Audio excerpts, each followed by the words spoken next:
Hello friends, James Stevenson here. Hey, have you heard the story about Elon Musk sending thousands of Tesla's Nvidia chips to X and XAI? Isn't that terrible? Well, to hear one reporter tell it, maybe you would think so. Today's episode of Who's Hating Hard on Tesla Today, for the first time ever, features Lora Kolodny, CNBC correspondent, right, Loki? You can't really see Loki. He's tucked in behind his blankie back there. I'll share my desktop with you, show you this X Daily News tweet really quick, just a screenshot of the article. Then I'll show you the article. Well, first I'll show you Elon's reaction to the article. Then I'll show you the article. And then I'll walk you through a little demonstration for those of you who are slow.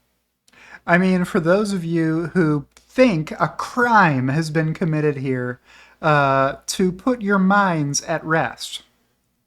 Elon ordered Nvidia to ship thousands of AI chips reserved for Tesla to X and XAI, hashtag Nvidia, somehow not hashtag Tesla. I don't know. So here's just a screenshot of the article we'll look at in a second. Elon responded, Tesla had no place to send the Nvidia chips to turn them on, so they would have just sat in a warehouse. The south extension of Giga Texas is almost complete. This will house 50,000 H100s for FSD training. So this tweet should have cleared everything up from Elon for people who understood it. But some people didn't understand it because I saw them later on Twitter saying Elon admitted that what Lora said was accurate. Those accusations were true, that he sent Tesla's chips to X and XAI. Well, let's bring up the article and take a look at it. I've also got a video in here from Joe Tegmeyer that might help for those of you who are not getting it. I'll read you the article so you know what the accusations are. We'll skip the bullets. Elon says he can grow Tesla into a leader in AI and robotics, an ambition that he's said will require a lot of pricey processors from Nvidia to build up its infrastructure. On Tesla's first quarter earnings call in April, Musk said the electric vehicle company will increase the number of active H100s, Nvidia's flagship artificial intelligence chip, from 35,000 to 85,000 by the end of this year. He also wrote in a post on X a few days ago that Tesla will spend $10 billion this year in combined training and inference AI. But emails written by Nvidia senior staff and widely shared inside the company suggest that Musk presented an exaggerated picture of Tesla's procurement to shareholders.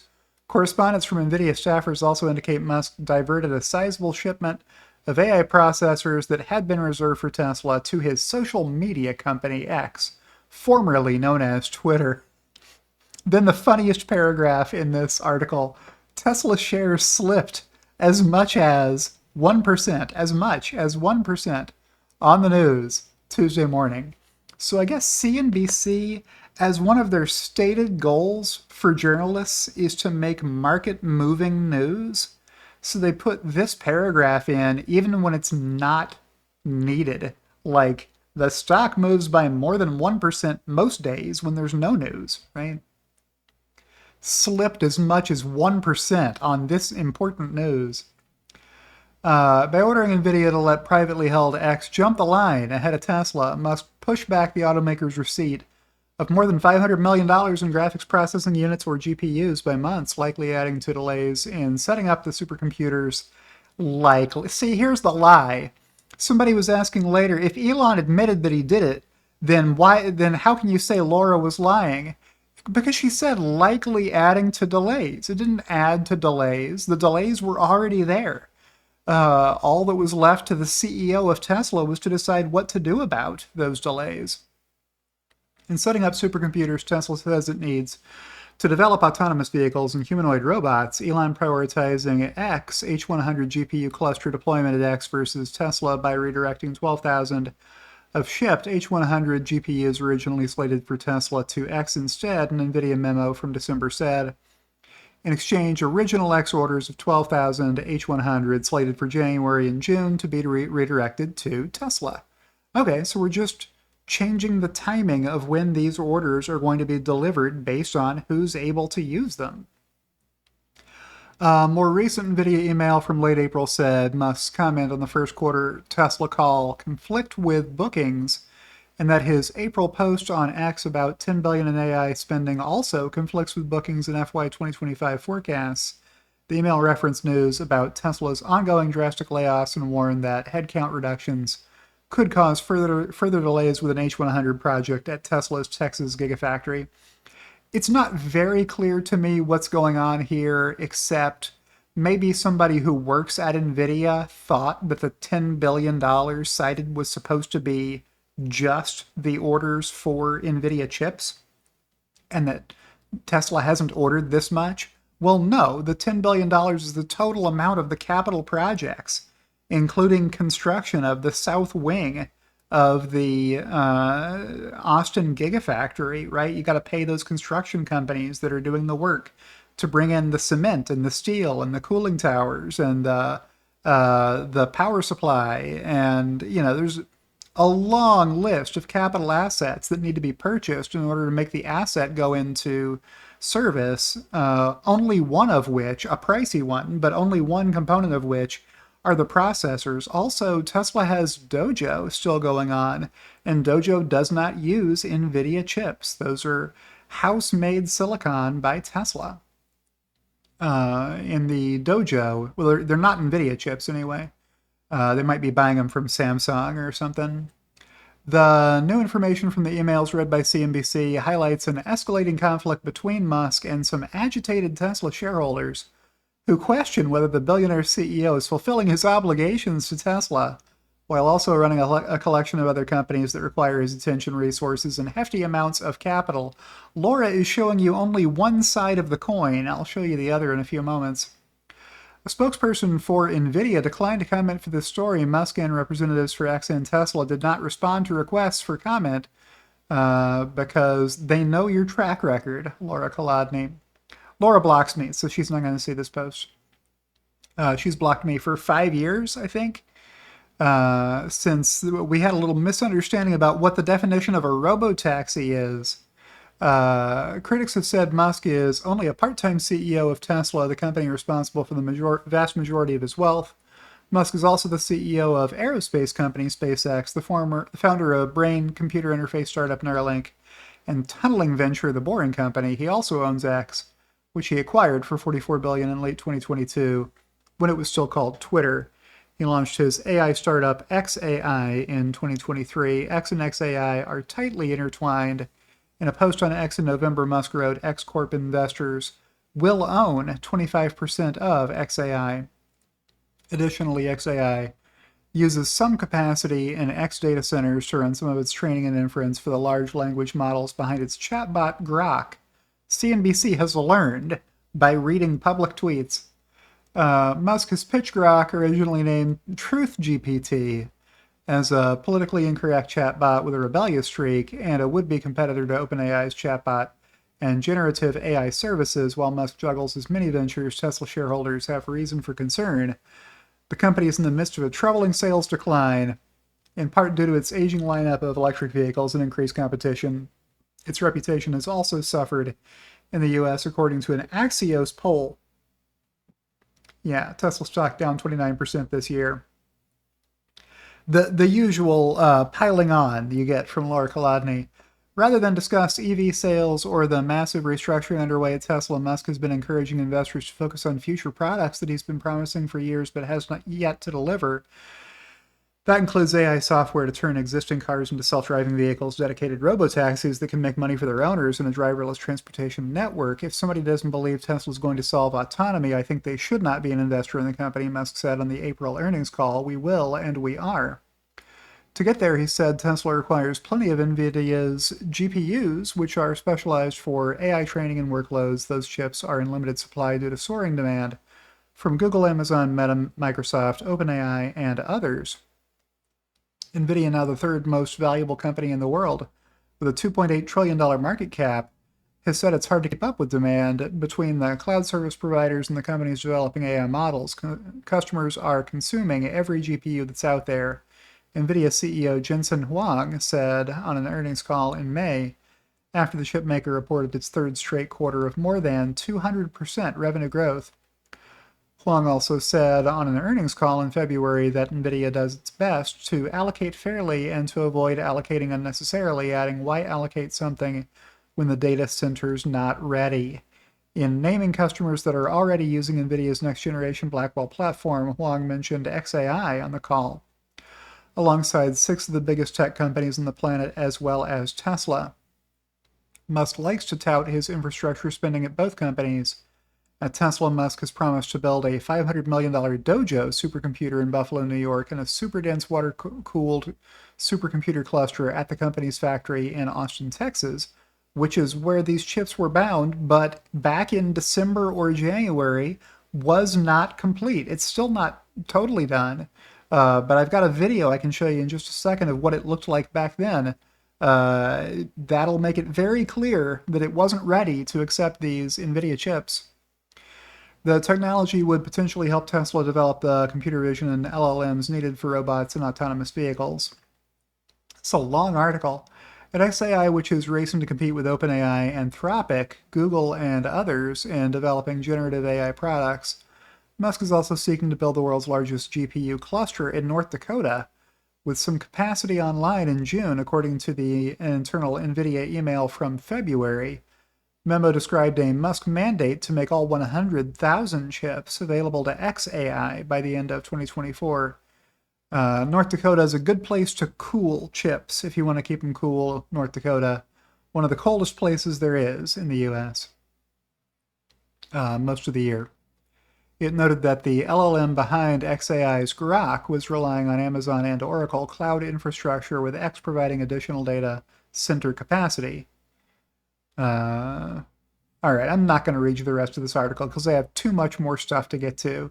But you can pause and read through the rest of this long article from Lora Kolodny, who is right there. If you want to watch this video, I'll leave you the link someplace you can find it. But let's check out this video. I'm going to cue it up to about 17 minutes in. This is the South Wing of the Giga Austin Gigafactory. And if it looks mostly empty to you, that's because they hadn't built most of it steel yet. has been delivered here next to the On the 21st angled corner of that perimeter grade beam. 2024. More steel being arranged for pickup, and of course now we see some of that steel being picked up in 3 at a time. This is the giant steel wind chime that I used to call when Giga Texas was being constructed. So you can see the size of this facility. They had only just started to go vertical when I was there in late November for the Cybertruck First Deliveries event. And yeah, they were nowhere near done. This project was behind schedule. Which brings me to my illustration that I've been teasing you. Let me drag this Excel workbook into the frame here. I'll just make this a little bigger. Let me drag this out of the frame for a second. I'll introduce the premise first, and then I'll show you the rest of it. So here we have a calendar for 2023 and 2024. We've got these capital projects going on at these 3 companies. And all of these capital projects, when they are complete, will be able to plug in and turn on NVIDIA H100 chips. With me so far? All right, so when you lay out these plans, you say, hey, for Tesla, we'll start in this month and we'll be done by the time this month rolls around. So let's go ahead and place our order for 50,000 H100 chips from NVIDIA. And then you place your order, and then you get to work working on the project. And then you either complete the project on time, or you complete it early, or you complete it late, right? One of those things is going to happen. Here's X, formerly known as Twitter. Let's say they were also ordering 20,000 H100 chips, and that they were planned to be able to turn them on at the end of February. And xAI had an order for 30,000 H100 chips, and they were scheduled for completion at the end of March. They would be able to plug in their H100 chips. With me so far? All right. Because some of you out there say Elon admitted that he changed the orders, and that's the smoking gun, and he's guilty. Well, hold on. If these three companies were separate companies, and we see this all the time in earnings calls from corporations, some of these projects get behind schedule. And then what do? You eat it. You eat the cost. If you have nothing you can do about it, Tesla, X, and XAI, because they all have the same CEO, have more options. Lora was trying to point out the downsides of being the CEO of multiple companies. Well, let me show you an upside. I'm going to reduce the size of this row here and show you what the actual project completion timelines look like. So the Tesla project got behind schedule due to reasons, right? You got 100 things or hundreds of things potentially that have to happen in the right sequence in order for your capital project to be completed so that you can plug in these H100 chips and turn them on. Any of those that go wrong that put you behind schedule can postpone your project for months, right? Let's say this project is 5 months late.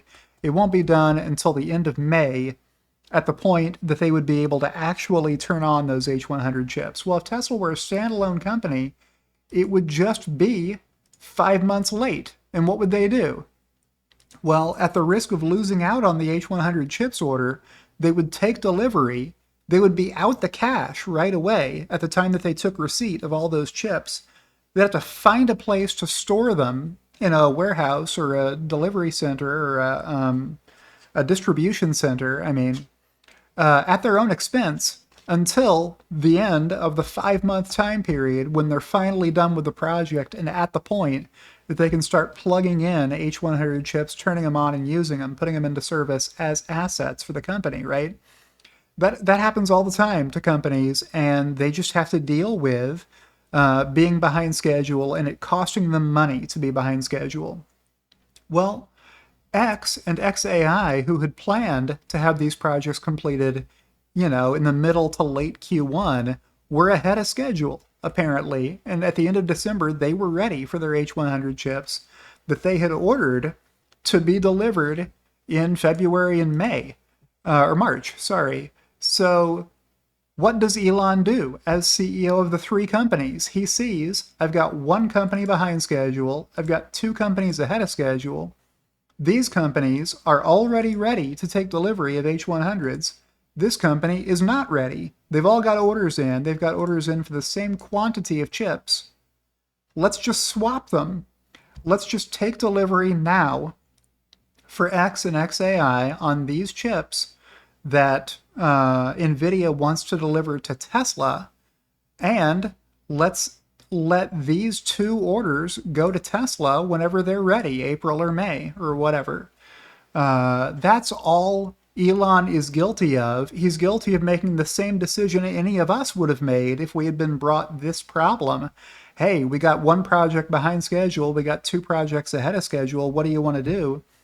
The smart way to solve this problem is to do what Elon did, and to get these companies cooking with those H100 chips now and let Tesla save some money, not having to fork over the cash right away to buy H100 chips that they weren't even going to be able to use for another 5 months. That's what's really going on. And that's who's hating hard on Tesla today. It is Lora Kolodny. Shockingly, for the first time ever, being featured as a hater. She's been hating on Tesla for a long time. Loki, anything to add to this video?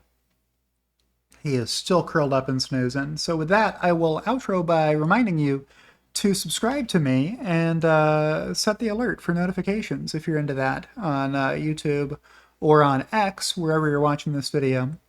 And a special shout out to my two executive producers, Kathy Kitchler and Rebellionaire.com. And I'll see you in the next one.